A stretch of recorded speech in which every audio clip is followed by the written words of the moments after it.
Hey guys, I'm Nolan, And I'm Caleb. and we're the Spectacular Trio. And today we're bringing on Scott.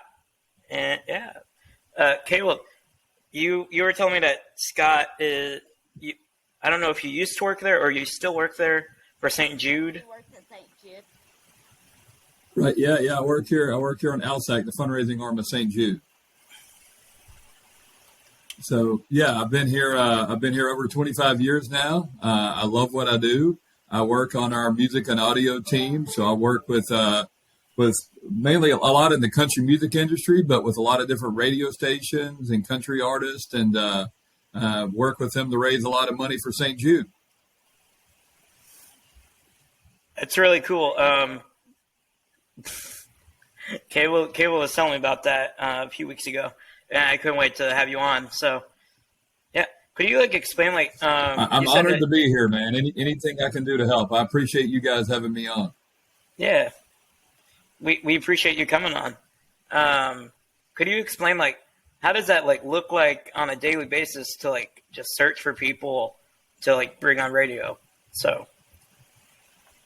Right. Well, so we've been blessed for the last 30 plus years to work with a lot of different radio stations. It started in country music, but we branched out to Spanish format and urban and gospel format, and even rock.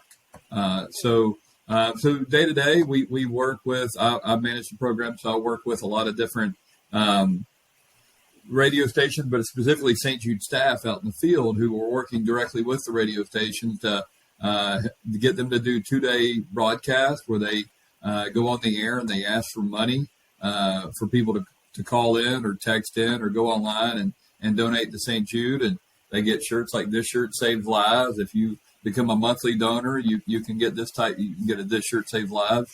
What's up? Caleb's got his St. Jude shirt on too. So we've been blessed, and so a guy named Randy Owen, who Caleb's met before, is the lead. Right. So Randy is the lead singer of the group Alabama, and in the 1980s, Alabama was the biggest group in country music. They had over 40 number one hits, and were just a phenomenon. And Danny Thomas, who founded St. Jude, happened to meet Randy in the late 80s. And he asked Randy to get country radio involved with St. Jude.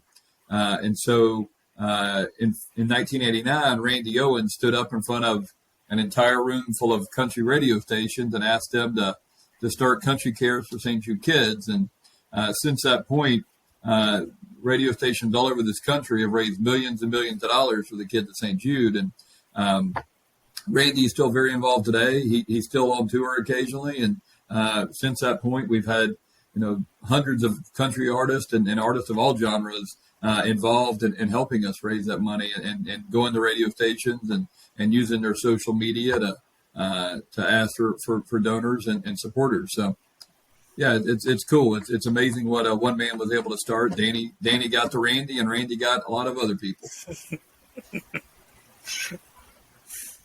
Yeah, that sounds really cool. So. How long have you been working for St. Jude? So I just celebrated 25 years on July 1st. I started right out of college. Was when I started working here. I'm sure Caleb will tell you that my St. Jude story goes a little earlier than that. I like Caleb was a St. Jude patient years ago. So back in May of 1990, I was a high school freshman. We just happened to be living in Memphis. We moved out here in 1987. My dad got a job out in Memphis from North Carolina. And when I was 15 years old in 1990, I had a sore ankle with the end of my freshman year of high school. And I started limping a little bit. I was a basketball player, so I didn't think much of it. And I kept icing my foot down. And finally, on May 1st of 1990, I went to a doctor here in Memphis and thought I just had a sprained ankle. And he did an x-ray and found the tumor. And so I was referred to St. Jude May 2nd of 1990, and they diagnosed me with osteosarcoma, which is the most common form of bone cancer. And so they immediately took me into treatment. And then the end of June of 1990, I lost my left leg below the knee. Anybody else show their leg on camera? See, I got a robot leg. So, Yay. yep. I don't think you've had too many one-legged people on your podcast. So I'm honored to hopefully be the first one-legged one. Yeah, St. Jude saved my life and did a year of chemo, and luckily for me, nothing ever came back. So when I got out of college, I came straight out of college and started working for ALSAC, the fundraising arm. I don't like blood, and I don't like anything medical, so I didn't go on the doctor's side. I went to the what? No one likes blood. Okay, good. Yeah, I agree. Well, my daughter does. She's a nurse, but I went straight into working on the fundraising side to raise money because I didn't want to have to learn anything about blood and bones or anything. Besides, who wants to go through all that school? Week? Right. What's Scott Leg Week? Scott Leg Week, great question. So back several years ago, I think it's been about 6-7 years ago now, I started, there's actually a Facebook page called Scott Leg Week. And it was my way of celebrating my ampuversary of me losing my leg. So it goes from June 27th through July 3rd. And it is basically a celebration of losing my leg. It is who I am. I lost my leg, but it doesn't stop me from doing whatever I want to do. And so it is a St. Jude fundraiser. I do tie some fundraising to it, but I also use it as a platform to share fun facts about amputees. I get asked a lot of questions, like, hey, do you sleep in your leg? Do you swim in your leg? Surely you don't, what's it like to take a shower with your leg off? Like all of these type questions. And so I use the St. Jude or the Scott Leg Week Facebook page to answer all of those questions. And then I also encourage people to not only donate to St. Jude, but eat a leg. You need to eat a chicken leg, a crab leg, a frog leg, a turkey leg. I even grandfathered in chicken wings just to kind of cover all my bases. So everybody has to eat something from a leg and post a picture. So that's been going on for a few years now, and we're coming up on the this coming year. Next June will be 33 years. So I think we're really going to blow it out and make it a big deal. Maybe you'll see it all over social media. Now we just need a hat of it. Need a hat? Is that what you said? Yeah, that looks like a leg. Yeah, I'll have to talk to my people, see if we can design a hat. My mom told me about that. Yep. We did T-shirts for a while too. We did Scott Leg Week T-shirts back about 6 or 7 years ago. So yeah, your mom told you about that. Yeah, so I've known your mom for a minute too. I know Kayla's mom. She's an awesome person. She works down in the legal department. I can't decide. I think she's nicer than he is, to be honest with you. Hey, I'm part of her. I'm more like my mother. Yep. I bet you can. So, but yeah, no, I love what I do. I love working for St. Jude, and I love to meet awesome people like Caleb and Nolan. I look forward to hopefully meeting you in person one day. But we're twins almost. Who, you and Nolan? Yeah, 'cause we look alike. Oh, I thought you were saying you and I were twins. I was like, man, you got hair. I don't. We can't be twins. Oh, he has more hair than me. Yep. We have the same genetic disease. Oh, do you really? Okay. All right. I didn't know what the connection was. Okay. No, actually, we're switched at birth.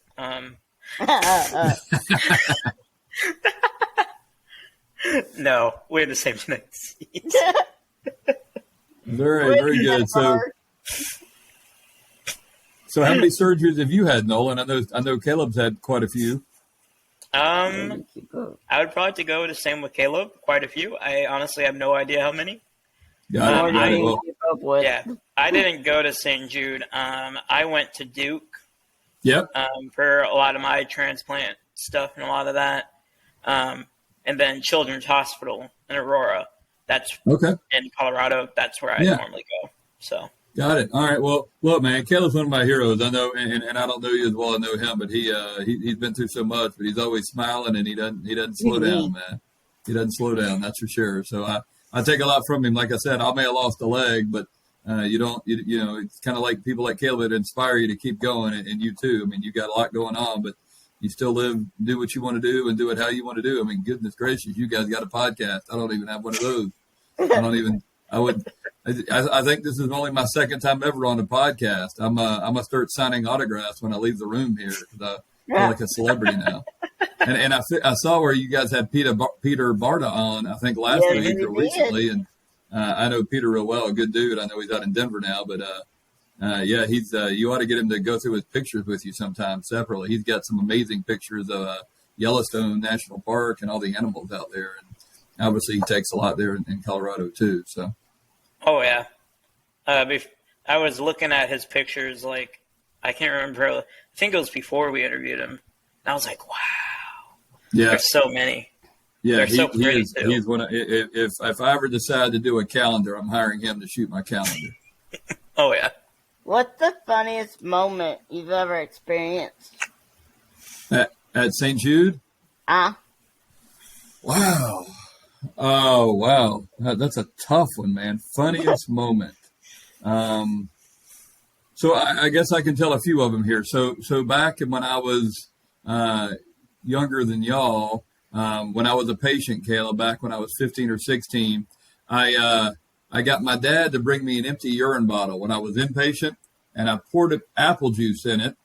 And so when the nurse came in, I grabbed the bottle and I said, "Never mind, I'll just try it again." And I started drinking it. She thought I was drinking my pee, and she started screaming and yelling and ran out of the room. Oh Lord! You scared a nurse for life. I did. I scared a nurse, and then when I was in high school, I had a substitute teacher one day, and I was wearing long pants, and I was this teacher was, you know what it's like when a substitute teacher's in the room. You try to get away with stuff. So I took my leg and I took my foot and I turned it all the way around backwards. So my foot was facing the wrong way. And the teacher looks and she's just kind of like, "What in the world?" And my buddy leaned over and he punched it and my leg fell off. And so she wrote me up for bringing a leg to class. And so when the regular teacher got back the next day, she was like, "Scott, come here." And I looked to her desk, thought I was in big trouble. And she's like, "Did you bring an extra leg in the class yesterday?" And I was like, "Oh, no, ma'am. My leg fell off and I think it freaked her out." And so you talk about somebody quitting. This substitute got laughed out so bad by the other teacher, she did quit substituting because every time she was around, they would snicker about her and laugh. And she quit substituting because they made fun of her. I feel bad about it later, but I did cause the substitute teacher to quit teaching. Bad. Round of applause. And then I guess just to stick with the leg stories, when I was on treatment, we went down to the beach. We had like a few days off before I had to get another chemo, and I was out in the water swimming. And a bunch of little kids came down to the beach for the first time, and they couldn't tell I had one leg until I rode in on a raft, and I got up hopping to go back to where our tent was, and I said, "Y'all watch out for the sharks." And I hopped by the little kids, and they wouldn't go near the water. Their moms were all mad because they wouldn't get in the water anymore because they saw me hopping by with one leg, and I told them a shark ate my leg off. How'd you hop? Do I? How'd you hop? Well, I've got one leg, so I can hop on one leg. How'd so you hop with one leg? It's not fun. You just hop on it and keep going, man. It's not the most enjoyable thing to do. Without hurting yourself. Well, I was on a beach. If I fell, it wasn't going to hurt. But yeah, no, when you have one leg, you learn to hop pretty quick, man. You want to get around and your leg's not on. That's what you do. Yeah, I know I wouldn't be able to do it. You adapt. Yeah, you adapt, just like you. I'm sure if you need to get somewhere and your wheelchair is not right there, your walker or whatever you're using at the time, you figure out how to get where you need to go. If it's crawling, you're kind of dragging yourself. I've been there. I get it. You can't move as well, and there's something going on. You have a disability or something. You adapt and you figure out how to get that glass of water or get to the phone or whatever you need to do to get what you need. Okay. Tip. How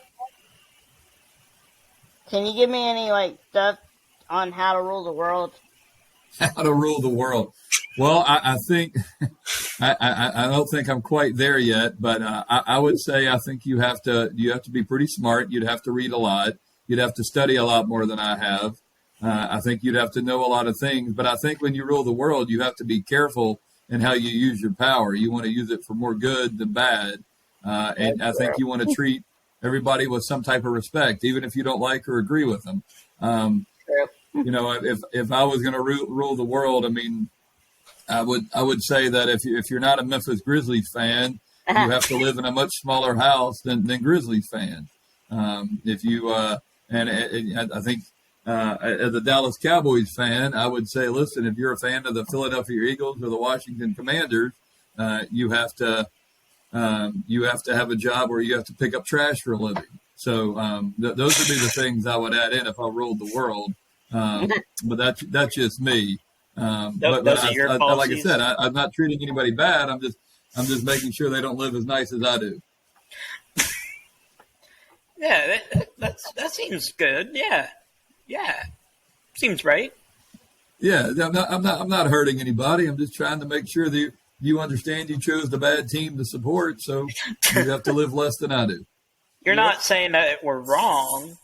You're just giving. No, you're not wrong. You just make bad decisions. Yeah, exactly. You have any questions, Tom? Oh no, I gotta bring myself together. All these stories are so funny.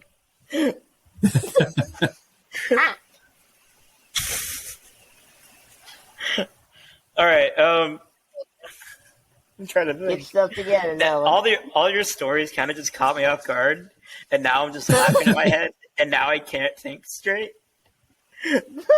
Well, here, I'll ruin it for you then. Good. So I'll tell one more. So I pulled a prank on somebody one time that was really good. So there was a guy that I work with named Brian, and Brian and I have known each other for 30 years. But Brian, so this is over 20 years old, but we were all going to be down in Jackson, Mississippi doing a fundraiser for St. Jude, and we were going to be down there for 5 or 6 days. And Brian hadn't gotten to town yet, but we were working on this old hotel that was in this really, really old historic building in near downtown Jackson, Mississippi.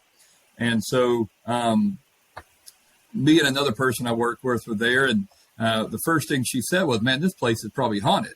And our first thought was, how do we scare Brian with the haunted building? So we got with the owner of the hotel, and we said, hey, there's this guy coming into town. We really want him to think this place is haunted. Let's all figure out how we do this. So we found out what room he was going to be staying in. And so we met with the entire staff of the hotel, and we said, okay, we need all of you to think of a ghost story. So if Brian asks you a question, have a ghost story ready for him. And we Googled ghost stories, and we wrote a ghost story. So when Brian lands, he eventually goes up to his hotel room, and in his room is a letter and a little gift basket. And it said, ever since we saw the shadowy figure in room 7, we knew we had visitors. And room 7 was his room number. And so he comes out to go to dinner with all of us, and he's white as a sheet. He's like, hey man, did you see about that letter? Did you get a letter in your room? And I was like, oh yeah, about the ghost. Yeah, I saw that. But I didn't, we could tell it bothered him. So we get to dinner, and we're all just, sitting around, and we're just like 5 or 6 of us. We're all eating. We look over, Brian's not even eating. He's just staring at his food. And I was like, Brian, what's wrong?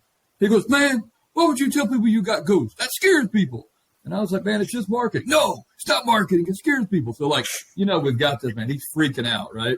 So while he's at dinner, we had them turn the TV on in his room. So we get back to the hotel. We have to do some work for a while, but later on that evening, it's time to go to bed. So we all go up to a room. His TV has come on. He walks in his room and his TV is on.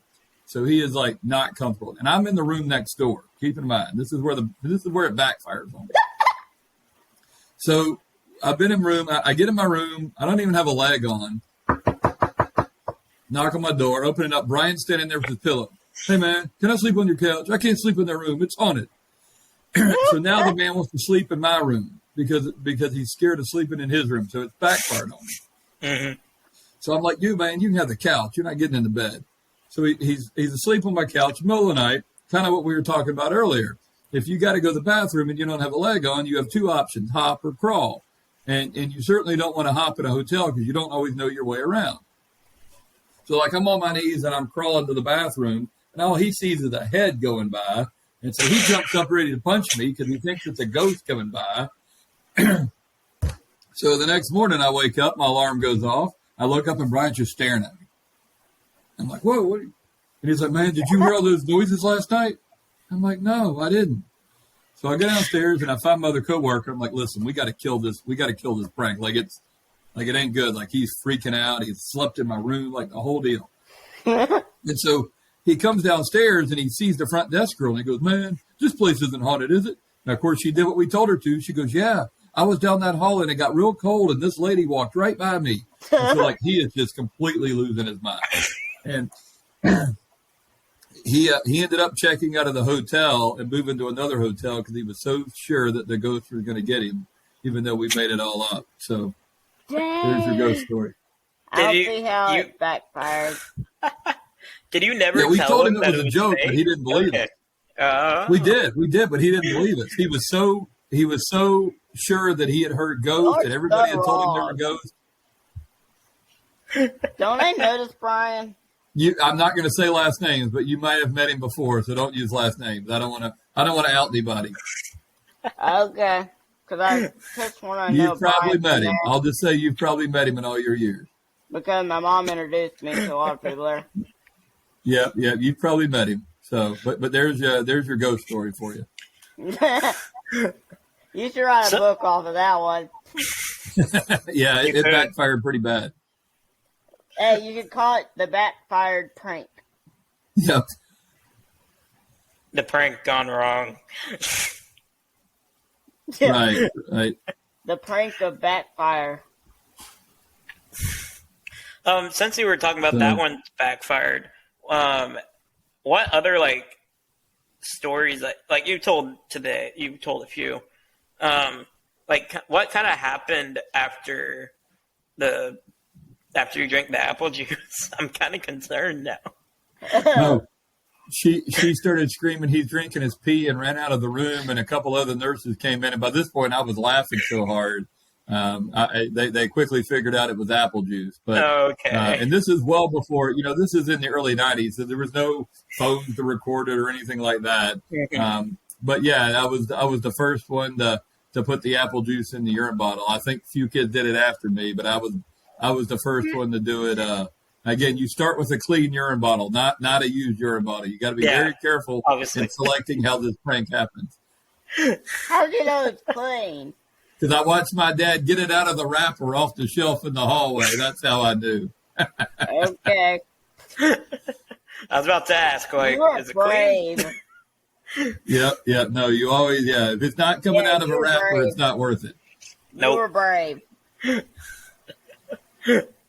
All right, yeah. So you've talked about how many people you've met over the years.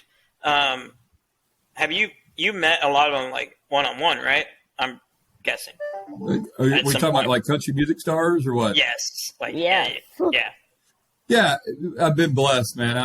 There are a lot of different folks support St. Jude, and I've met, pretty much, and I'm not much of a name dropper. I will just because you're asking the question, but Garth Brooks, he came through here. Yeah, Garth is awesome. And of course, Randy Owen, who I talked about earlier. I've gotten to know Randy over the last couple decades. I'll be seeing y'all next week. Do what? I'll be seeing y'all next week. Oh, cool. And then we've got, I've met Thomas Rhett. I've met Luke Bryan. I met Faith Hill back in the day. So, yeah, there's Kelsey Ballerini. There's so many, especially of the artists of today that I've met usually because they're doing something to help St. Jude. So there's very few artists. Maybe in the last 2 years, some of the newer artists I may not have met in the last year or two just because of the pandemic. We really haven't gotten to meet as many people, but I met Luke Combs when he first, before he blew up and became the entertainer of the year. I got to know him a little bit. He came through St. Jude on a Sunday morning. It was, Caleb, you'll appreciate, this is back in, probably May of 2019 or 2018. It was 10 a.m. on a Sunday morning. So the hospital was completely empty. There's nothing, it's outpatient. So if it's during the week, it's a hop in place, but on the weekend, there's inpatient, but for the most part, there's not a lot of appointments for patients. Anyway, we get to the teen room, and the lights are out, and I'm like, and this is our teen room, and you can't even see in the room. It's and I don't have a key to even turn on the light, but he's like, I bet there's a rave in there. I bet they're just in there just partying. You got the light out, and you just can't see in. There's just patients everywhere in there just rocking out right now. No, I've been blessed to meet a lot of folks, and the beauty of it is we've with Randy O and Helping Start Country Cares, we've met all of these artists are get to know St. Jude early in their careers and start helping us, and then I've met a lot of Latin and even some urban stars. I've met Nick Cannon. I've met who else was I thinking of a minute ago? Oh, Moneybag Yo. If you're from Memphis, I met Moneybag Yo. Never heard of him. He's a rapper. He's a well-known Memphis rapper. That explains it. Yeah, well, he's a good dude. He gave St. Jude $10,000, so I like him. He's a good dude. He's a good dude. I don't necessarily agree with everything he says in his music, but I will say, you know what, I could say that about a lot of artists as well. Yeah. So, but yeah, no. So I think I would say Garth is up there, and some of the cooler people. I met Ted Danson. I don't know if you know who Ted Danson is. He used to be on Cheers, the old sitcom. He's on I think it's called The Mayor. He's on a current show called The Mayor. He's an old TV actor. He's been around for many generations, probably 40 or 50 years. I've met him and different people through the years. But more importantly, I think what I've met more than anything are some of the researchers or some of the doctors that aren't celebrities per se, but they do amazing work, and they're probably making a bigger impact than any celebrity I've met. But the other thing I would add is I've just met so many patients that I've connected with and gotten to know, and some aren't with us anymore. Unfortunately, I've been through more funerals and sadness than I want to talk about. But I've also, a lot of the patients I'm friends with today are doing great and healthy, and you guys are kind of living examples of that yourselves with your conditions. Yes, sir. Have you ever given prank ideas for some of the patients? Yeah. Yeah. So not so much lately. Let me preface this with answering your question as not in a long, long, long time. I did recommend the pee bottle prank. Lord. A while back. It's been years ago. Why? Another story, Caleb. Caleb, you'll like this story. So they do off chemo parties when somebody finishes their treatment or whatever. Bell? Do what? You mean the bell? Yeah.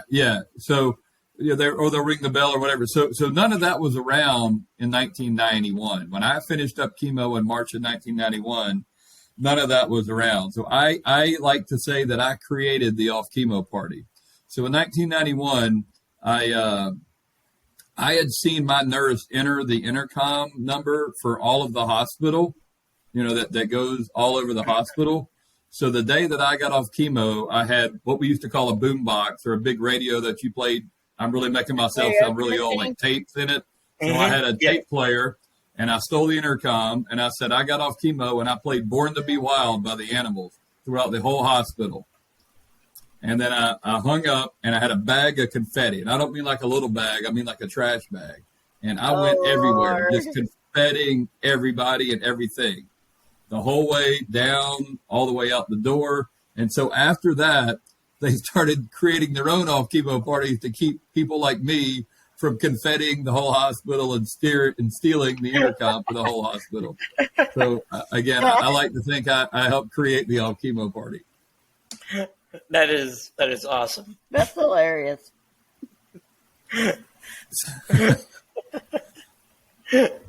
Every time somebody says, I just had my off-chemo party, I was like, you're welcome. Like, that was me. That was me. So Scott, it sounds like you've been doing this for a while.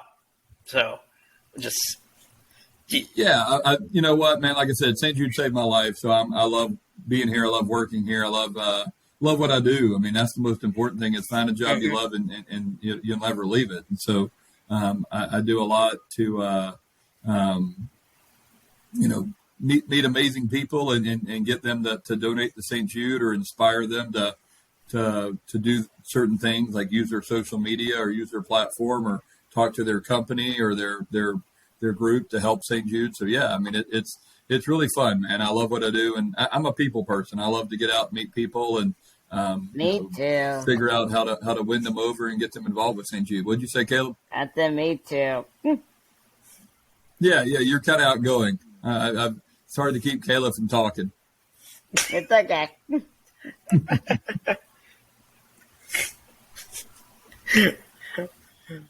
So, I know you guys met. Like, how did you guys meet? Like, I've known you guys known each other for a bit, but like, Yeah. You know, Caleb, I don't know if you might be able to answer this better than I have. I know I've known Caleb. I mean, you started here when you were pretty little, so I got to believe I met you in, what are you, 19 or 20 now? I'm 21. 21. Okay. I'm old, man. I don't know how old you are. You ain't that I'm old. I'm old. What can I say? So I You think ain't I met that Caleb, old. but I think I met you when you were like 3 or 4 years old. It's been 16 or 17 years ago. I remember, I know you came out to a dream home I was involved in here in Memphis, and you helped cut the ribbon for that. I feel like you spoke to a group. Again, I don't remember years because it all runs together, but That's true. I've known Caleb since he was 3 or 4 years old, man. It's been a long Probably was time. 6. Do what? Probably was 6. Yeah. Because I don't remember meeting you at 4 or 5. Okay. All right. Well, maybe it was 6 then. I thought it was a little younger than that, but it's been a minute, man. I've known Caleb for quite a while. I hadn't seen him lately. I hadn't seen a lot of people lately, but I it sounds think like it was Country Cares. do what now? I think it was Country Cares. Well, I'll hopefully see you next week. No, I think we met at Country Cares. Oh, I met at Country Cares. We may have. I wish I could tell you the exact date and That's time I when met you, I but met Amber. Oh, okay. And that's the only time that I remembered that I actually met you. Okay, when you met Amber. Okay. Yeah. All right. Well, yeah, I remember Amber. Yeah, no, I remember Amber talk quite to her well. So every yeah. day. Do what? I still talk to her every day. Well, good. Is she doing all right? Yeah. She got a job, and she's at some point going to be having her own place. Oh, cool. Let me know if she throws a party. She actually works at Kroger Oh, very cool. in That's a good Tennessee. job. Very cool. How many episodes have y'all done of your podcast? How many have we done, Nolan?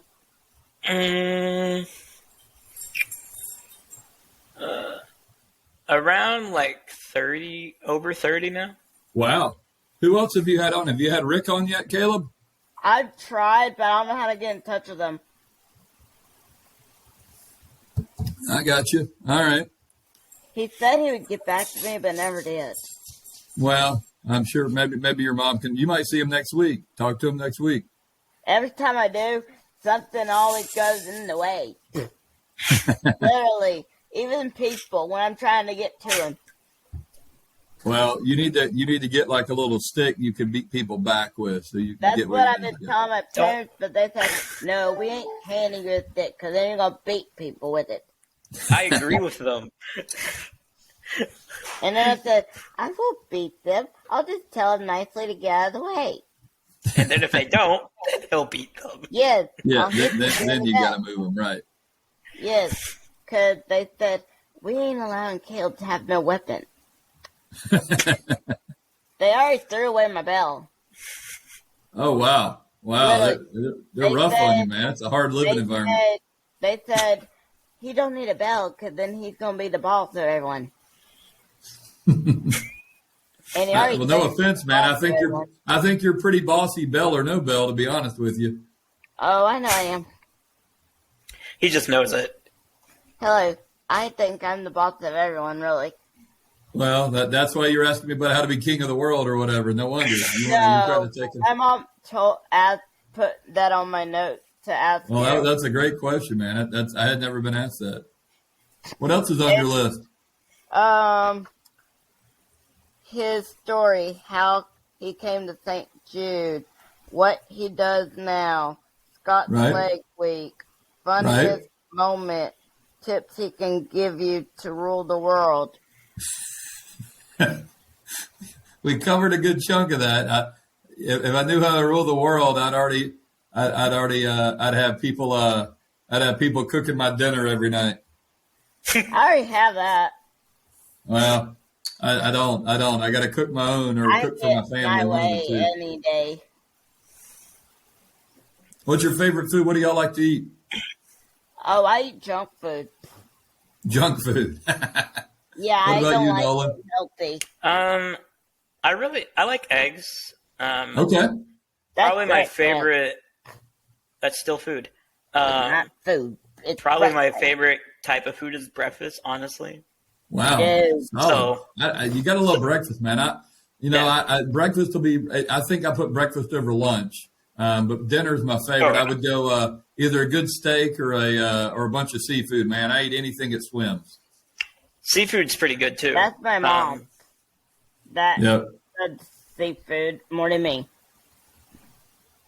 But honestly, if I was able to, I would probably eat breakfast all the time, like for every meal.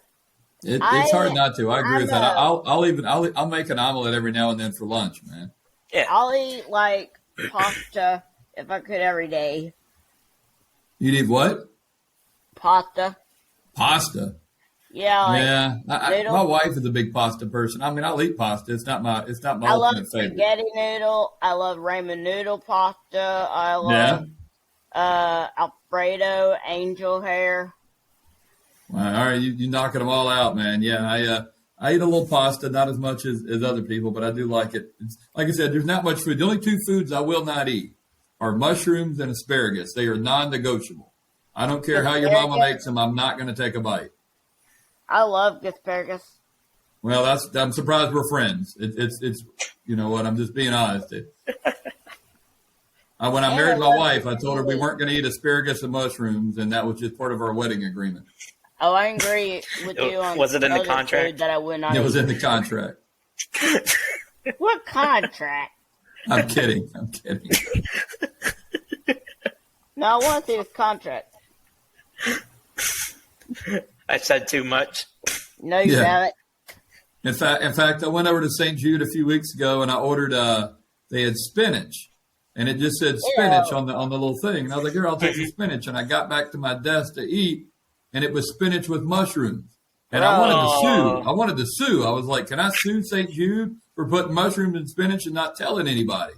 So I even called our legal office and I said, "Hey, I know this is awkward, but can I sue them?" And they said no, but they agreed that was wrong to put mushrooms and spinach. They wouldn't let you because you worked there. Well, that was part of it too, but nobody should put mushrooms and not tell you they're in there. That should be like a law. You should know I there's agree. mushrooms in there. No, it said spinach. I shouldn't have to look that closely Spinach, at it till I get ready to mushroom. eat it. It did not say spinach and mushrooms. It just said spinach. Then you weren't If it said looking. spinach with agree. mushrooms, I would not have gotten it. Then you weren't looking. Wow. Well, Scott, All right. I agree with you. I agree. Thank you, Hey, Nolan. Nolan's Unlike my favorite. someone. He's the best one on this podcast. Oh, thank you. Well, I was Wrong going to ask what you answer. don't like to eat, but yeah. Yeah, I share that with everybody. Those are the two things I will not eat. I've tried everything from snails to rattlesnakes. So Ew. Nice. Gross. when I was in the Boy Scouts, we ended up having to kill a rattlesnake. A couple of the dads did when I was younger. I never had to do that. It had crawled into the campsite and it was not happy. It was rattling. It and didn't crawl, it slithered. Slithered into the campsite. And they tried to leave it alone for a couple hours, hoping it would crawl or slither back out, and it didn't. And they were worried that it would bite somebody because it was really in the middle between all the tents, like it was just sitting there curled up and That's mad. crazy. And so they ended up smashing it with a rock because they were How do really you worried about smash somebody it with getting a bit, rock? smashing its head with a rock. And then Well, a hammer would do it. yeah, a couple big old rocks to the top of its head took care of it. But one of the dads that was there was from Texas, and he where you are, Nolan, right now, and he knew how to cook rattlesnakes. So he skinned it, cooked it up, and it sounds cliche, but it tasted like chicken. It was all right. You do know you could have just poked it out. You could just what? Stab it with a shovel. Well, we didn't have a shovel. There wasn't a shovel handy. Rocks were the second best option. There were no guns, no shovels, nothing to. A gun ain't gonna help you. Do what? A gun ain't gonna help you. Well, Yeah, it it couldn't would. hurt, but anyway, the rocks took care of the problem. Unless you want to make a snake blow up. Right. Then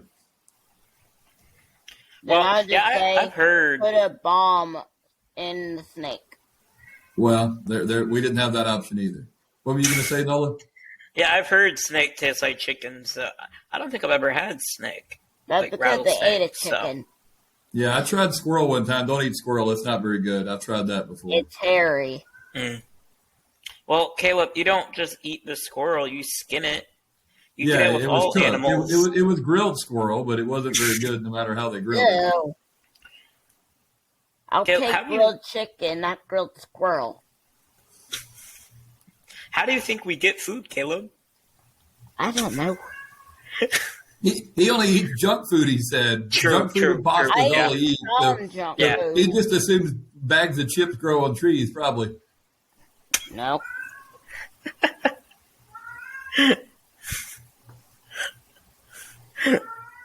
All right. Thank you so much for coming on, Scott. Thank you. Thank you guys so much for having me. Look, I'm so honored that you guys asked me to be on, and I appreciate you taking time out to talk to me, and I look forward to seeing you next week. And Nolan, if you ever make it to town, let me know. I'd love to say hello. I will. I will let you know. I'll see you next week. Perfect, buddy. We'll see you then. I appreciate Bye. See ya. Bye. All right. Hey, guys. Thank you so much for watching. Yeah. We are the Spectacular Trio, and you can subscribe to our YouTube channel right at the bottom. And don't forget to share this out with your friends. Yeah. So I just want to say, have a spectacular day. Yep.